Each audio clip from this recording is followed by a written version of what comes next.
Good afternoon, praise Lord. Welcome to this video.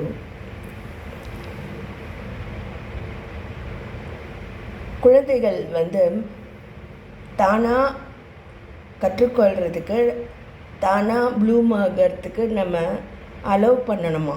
சமீபத்தில் கோயம்புத்தூரில் நான் இருக்கக்கூடிய வாடகை வீட்டுக்கு பக்கத்தில் ஒரு ஸ்கூல் இருக்குது. அதனோட அட்வர்டைஸ்மெண்ட்டில் அப்படி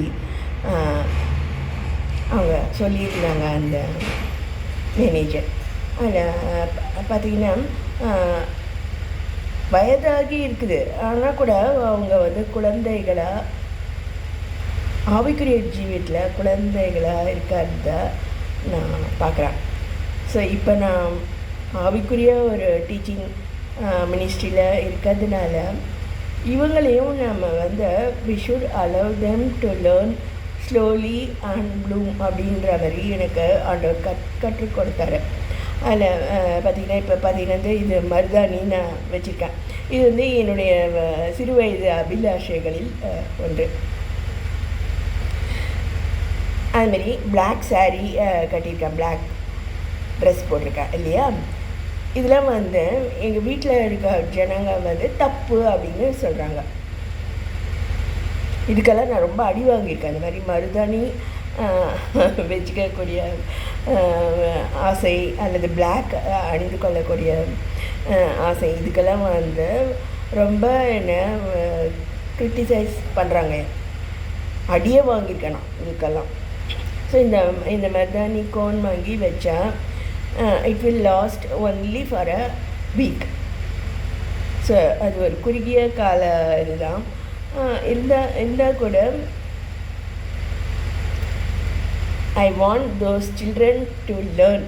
அதாவது ஒருத்தருடைய ஆசை அபிலாஷைகளை போய்ட்டு ஒரு எஜுகேட்டட் பர்சன் அதை போய் அவங்க இன்டர்ஃபியர் ஆக மாட்டாங்க. இன்னொருத்தருடைய ஃபேமிலியில் இன்னொருத்தருடைய இதில் நம்ம இன்டர்ஃபியர் ஆகிறது நம்மளுடைய குழந்தைத்தனத்தை தான் காட்டுது. ஸோ அதுலேருந்து நம்ம வெளியே வரணும். நம்ம வேலையை தான் நம்ம பார்க்கணும். நமக்கு ஏதோ ஆசைகள் இருக்குன்னா அதை நம்ம வாழ்ந்து முடிக்கிறதுக்கு ஷார்ட் லைஃப் தான் கர்த்தர் கொடுத்துருக்காரு. அதே மாதிரி சில குழந்தைகளுக்கு அடுத்தவங்களுடைய சாரீஸை நம்ம அணிந்து கொள்ளணும். we must deprive them of their possessionsன்ற மாதிரி அவங்க இதை நம்ம திருடிட்டு போயிடணும் அப்படின்ற மாதிரி சில குழந்தைகள் இருக்குது.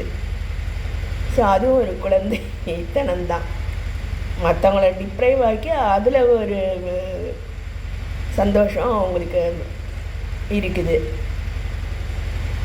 சாரீ ஃப்ரீக்ஸாக இருக்காங்க, இல்லை நகை ஃப்ரீக்ஸாக இருக்காங்க. அதுமாதிரி ஃப்ரீக்கினஸ் நிறைய இருக்குது. ஸோ எப்போ நம்ம அடுத்தவங்க விஷயத்தில் தலையிடாமல் நம்ம வாழ்க்கையை நம்ம வாழ ஆரம்பிக்கிறோமோ அப்போ தான் நம்ம க்ரோனப்ஸ்ன்னு கர்த்தர் ஒத்துக்கொள்வார். அதை தான் கர்த்தரும் சொல்கிறாரு. நானே வழி சத்தியம் ஜீவன் அப்படின்னா நானே வாழ்க்கை அப்படின்னா என்ன சொல்கிறாரு அப்படின்னா உன்னை நீ நேசிப்பது போல் மற்றவங்களையும் நேசி அப்படின்னு சொல்கிறாரு. மற்றவங்க நம்ம பொசஷன்ஸை எடுத்துகிட்டு போகிறது நமக்கு பிடிக்கிறது இல்லை. மற்றவங்க நம்மளை ஏசுறதோ இல்லை அவமானமாக படுத்துறதோ அது நம்ம விரும்புறது இல்லை. அதே போல் நாமளும் மற்றவங்கள அப்படியெல்லாம் செய்யக்கூடாது அப்படிங்கிறத நம்ம எப்போ உணர்ந்து நம்மளுடைய ஜீவியத்தை கர்த்தர் சமூகத்தில் எப்போ சமாதானத்தோடு சந்தோஷத்தோடு நம்ம வாழ்கிறோமோ அப்போ தான் நம்ம கிறிஸ்துவை அறிந்து நம்ம கிறிஸ்துவுக்குள் வளரக்கூடிய குழந்தைகளை நம்ம இருப்போம். So it takes time. அந்த ஆசிரியை அதை தான் அவங்க சொல்லியிருந்தாங்க. So we should allow time for the child to learn and bloom by itself. மற்றவங்களோட கம்பேர் பண்ணி அவங்கள நம்ம அந்த குழந்தைய பாரு இந்த குழந்தைய பாருன்னு நம்ம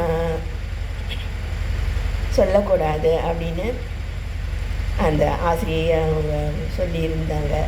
ஸோ இதை நான் ஆவிக்குரிய ஒரு ஆசிரியையாக நான் கடைப்பிடிக்க நான் விரும்புகிறேன்.